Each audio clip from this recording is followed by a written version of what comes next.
Ayan, ito na yung ating conversion ng ating RS100. Gamit tayo ng ignition coil ng X4. Ito yung original niya. Original niya to, galing na pa sa may-ari. Yan. Yan ang may-ari, ang aking pinsan. Yan. Convert daw namin ang kanyang motor. Nahihirapan na daw siya mag-kick ko ang daw ang kanyang paa.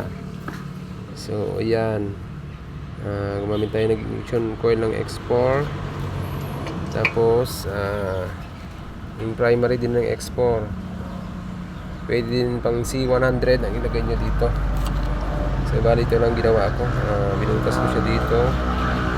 Binutas ko siya dito sa tabi niya. Mas medyo nilawagan ko lang para pwede yung i-adjust.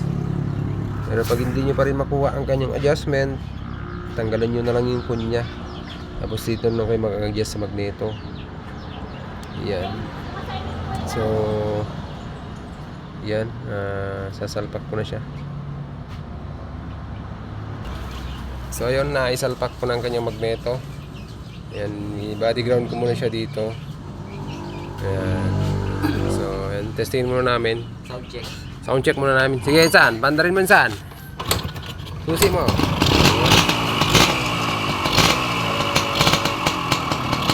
Goods na siya, goods na.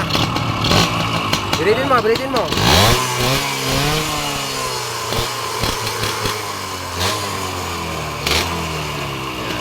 Yeah. Biritin mo.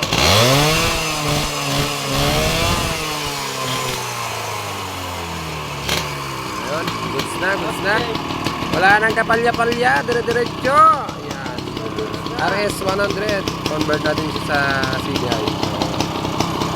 Patay mo muna. Choke mo muna. Ayan. Okay. Ayan.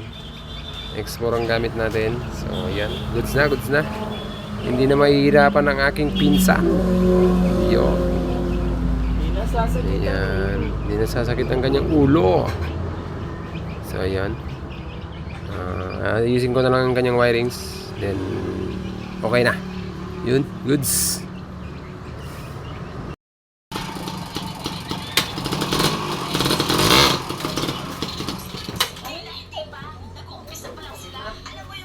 Okay na.